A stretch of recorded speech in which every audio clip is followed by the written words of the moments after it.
स्वामी जी प्रणाम।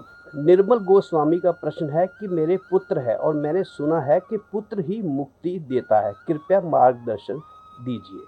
अगर पुत्र मुक्ति देता है फिर तो जिसका पुत्र है उस आदमी को शुभ कर्म, पूजा पाठ, सेवा, सिमरण, सत्संग, आत्म ज्ञान, ब्रह्म ज्ञान, शुभ कर्म, तीर्थ व्रत कुछ करने की जरूरत ही नहीं है। क्योंकि जब पुत्र ने ही मुक्ति देनी है तो जब आदमी की मृत्यु होगी उसके बाद पुत्र क्रियाक्रम करके पिंड दान करके और गया या कुरुक्षेत्र जाके हरिद्वार जाकर उसकी मुक्ति का उपाय कर देगा, तो उस आदमी को शुभ कर्म करने की जरूरत नहीं है। अब दूसरे पक्ष में देखें, अगर पुत्र ही मुक्ति देता है तो जिन जिन लोगों के पुत्र नहीं है तो उन लोगों को कुछ भी शुभ कर्म, पूजा पाठ, सेवा, सिमरण, सत्संग, आत्म ज्ञान, ब्रह्म ज्ञान, तप, तीर्थ व्रत, दान करने की कोई जरूरत नहीं है। जाओ उनको को जाके मजे लो जिंदगी के। क्यों? क्योंकि पुत्र है नहीं और मुक्ति मिलनी नहीं है। इस प्रकार से हम दोनों कंडीशन से, जिनके पुत्र हैं और जिनके पुत्र नहीं है, उन दोनों के लिए हम साफ कह रहे हैं कि शुभ कर्म करने की जरूरत नहीं। बड़ी गहरी बात है ये। लेकिन ऊपर ऊपर की अगर बात करूं ना, ये बात बिल्कुल गलत है कि पुत्र मुक्ति देता है। आदमी की मुक्ति उसके अपने हाथ में है। बल्कि कई बार मैं देखता हूं कि जीते जी किसी आदमी को जीने नहीं देंगे, जीते जी हर आदमी का विरोध होता है, लेकिन जैसे वो मर जाता है ना तो बात की जाती है कि हमारा तो परिवार का ये सदस्य, ये तो आखिरी समय में ना इसका पिंडदान हो गया, इसको मुक्ति मिल गई होगी। आखिरी जाते जाते ना ये राम राम करके गया, इसकी मुक्ति हो गई होगी। हमने आखिरी में ना इसके मुंह में गंगा जल डाल दिया था, गुरुजी इसके सामने खड़े थे, इसकी मुक्ति हो गई होगी। बाद में उसकी मुक्ति के उपाय सोचे जाते हैं। अरे उसकी मुक्ति के, जो मर गया ना उसकी मुक्ति के उपाय मत करो, जो जीवित तुम हो ना अपनी मुक्ति का उपाय करो। तुम्हारी मुक्ति कैसे होनी है? जो मर गए उनकी मुक्ति उनके हाथ में थी। अगर आपके हाथ में उनकी मुक्ति होती, जीते जी आपने उनको जीने नहीं दिया और मरने के बाद 10-20-50 हजार रुपए खर्च करके उसके मुंह में गंगा जल डालकर आप सोच रहे हैं कि उसकी मुक्ति हो जाएगी, कैसे संभव है? पुत्र मुक्ति नहीं देता है। आपकी मुक्ति, आपके जीवन की युक्ति, आपकी भक्ति आपके अपने हाथ में है। एक युवक के पिता का देहांत हो गया।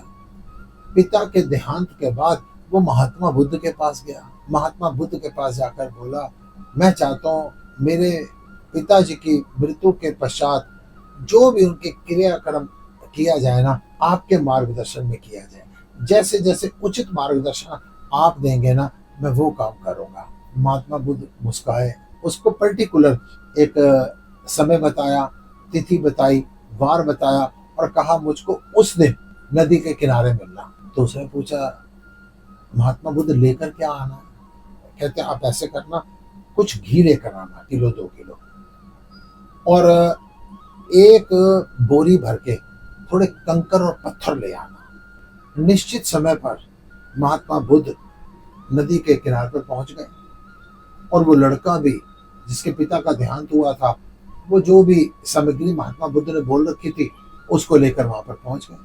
महात्मा बुद्ध ने कहा, अब आप इसमें अपने पिता का नाम लेकर नदी में ये घी डालना शुरू कर दीजिए। उस लड़के ने कहा, महात्मा बुद्ध और भी कुछ बोलना है? कहते बाकी मैं बोलता रहूंगा। अब उस लड़के ने घी डालना शुरू कर दिया नदी में और थोड़ी देर बाद कहा, अब अपने पिताजी का नाम लीजिए और इसमें पत्थर डालने शुरू कर दीजिए। अब उसने पत्थर डालने शुरू कर दिए। जब घी भी डाल चुके थे, पत्थर भी डाल चुके थे, महात्मा बुद्ध ने कहा, अपने पिताजी को याद करके प्रणाम कर दीजिए। उसने बड़े विधि पूर्वक अपने पिताजी का नाम लिया, उनकी स्मृति को ताजा किया और कर दिया। कहता है, महात्मा बुद्ध अब कैसे करना? कहता हो तो गया। कहते क्या मतलब? कहता एक चीज देखो कि तुमने इस नदी में घी डाला और घी डूबा नहीं, घी तैर गया है।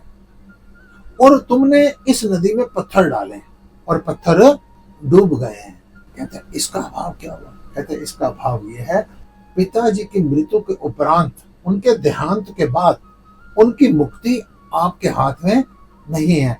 अगर उनके उत्तम कर्म थे तो वो घी की तरह तैर गए हैं, अगर उनके कर्म उत्तम नहीं थे तो वो डूब गए हैं। कोई किसी को मुक्त नहीं कर सकता और कोई किसी को किसी बंधन में नहीं डाल सकता। मनुष्य की मुक्ति, मनुष्य का बंधन उसके अपने हाथ में होता है, दूसरे के हाथ में नहीं होता है।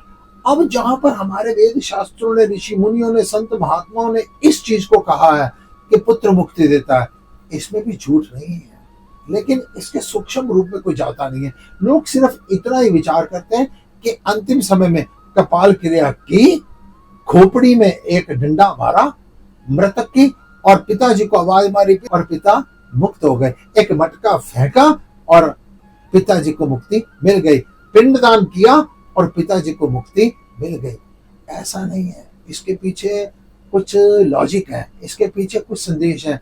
जैसे कि कथाएं आती हैं, जागरण करने वाले लोगों में माना जाता है तब तक जागरण संपन्न नहीं होता जब तक उसमें तारा रानी नहीं पड़ी जाती। और तारा रानी की कथा, व्हाट इज द लॉजिक, उसमें है क्या? उसमें क्या कहा जाता है कि जब राजा आता है रानी के पास, वो देखते हैं ये भक्ति कर रही है, कहता है मैं भी भक्ति करना चाहता हूँ, तो वो क्या कहती है कि राजा ये भक्ति कंडे की धार है, कहता है मेरे को क्या करना पड़ेगा?